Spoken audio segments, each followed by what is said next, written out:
What's going on, Alien fans? Welcome back to yet another and the last Resident Alien episode breakdown of the season. I don't know about you guys, but this episode was very bittersweet for me. The writers have done a fantastic job all season, leaving us wanting more. And this is much more of the same, but we don't get another episode next week. We have to wait until next season for all of these questions to be answered. I really think this season went by way too quick, don't you think? Don't you agree with that? I really wish there was another 10 episodes at least. I've been really enjoying this show and I really don't want it to end. With the way this episode opens up, I might have admitted defeat a little bit too early when I said that Sam's wife was the murderer. We find out in the first scene that just before Harry was taken over by the alien, he was the one to poison Sam Hodges. This does leave the question of why though. It didn't really seem like Harry and his wife had a previous relationship. She did flirt quite a bit with them in the first encounter, but she's probably just thirsty. She seems like a really thirsty old lady. I got a feeling that the murder investigation is going to be one of the main storylines of season 2. In one of my first episode breakdowns, one of my viewers actually guessed this right. He was dead on with his guess. He said it was pretty obvious to him that it was Harry that was the killer. I didn't think it was obvious, but I thought it was a really good guess because the writers could do so much with that.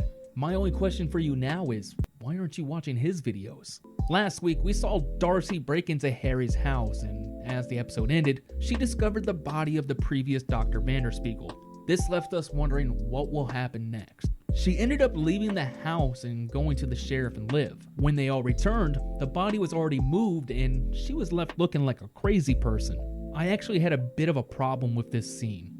I don't understand why she would be going to the police, but then later tell Asta that she has 3 passports ready for them to go and flee the state.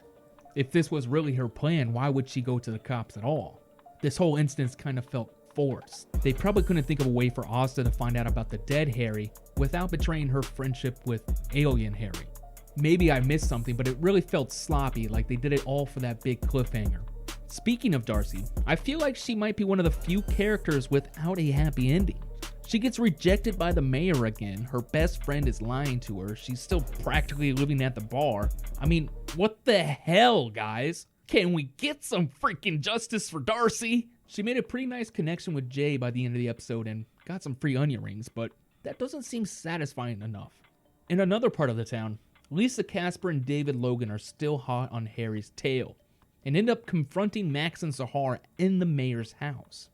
They're trying to find out about those alien drawings that she found in Max's room. Max and Sahar had some quick thinking and ended up pinning it on the town doctor, the new guy that took over for Harry. Luckily, before things got ugly, the mayor was able to summon the power of 1,000 John Wicks and save his wife and children from the crazed alien trackers. This heroic act seemed to be enough to get his wife all hot in her pantaloons for her man again. Poor Max is going to spend so much money on therapy. While all of this is going on, Harry is back at his cabin struggling with the idea of killing everyone, especially his friend Asta. His little time spent on Earth has made him more and more human. He now has emotions that he's never experienced and doesn't know how to control. With the help of an emotionally betrayed Asta and some pizza, he decides to follow through on his plan. The alien technology that we see in this episode is so fun and creative. It has me excited for next season if we're going to be able to see his home planet and see more of this alien technology. Harry uses that same cube device to break into the facility where his ship is being held. When he gets inside of his ship, Harry is able to dispose of the guards with ease, and that is before Max and Asta are pulled out of cover and Harry sees this. Instead of leaving, Harry decides to land and save his friends. During this commotion, unknowing to everybody, Max runs onto Harry's ship for safety. Before the episode ends, Max reveals himself to us and Harry, and we get one last "This is some bullshit," which is where the season ends, leaving us wondering, what will Harry do with Max now aboard his ship? Does he turn around? Does he go back to his home planet with Max and his ship still? I'm sure his alien race is wondering why Earth is still intact. Why isn't it blown up into smithereens? This episode left us with so many questions going into the next season.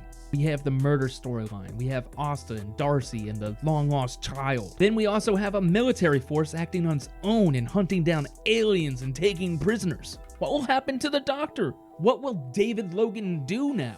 Does he go all Sarah Connor and go off the grid and start tracking these guys down before they can track him down? We are just gonna have to wait until next season to find out these answers. I still have a couple more Resident Alien videos planned, and I will continue to cover any videos and upcoming news about the show, so make sure you stay subscribed. Before I go, I just want to take a minute and thank you all for all the support recently. Since covering this show, my channel has almost doubled in size. I really feel like I got one of the best communities out there. It's all thanks to you too. I can't have a community without you guys. We are what makes this community. I make these videos to help with my mental health. When I see other people enjoying them, I seriously can't express how good that makes me feel. Thank you so much for choosing to spend your time with me every single week. Time is the most valuable resource that we all have, and you choose that to spend with me, and I can't be more grateful.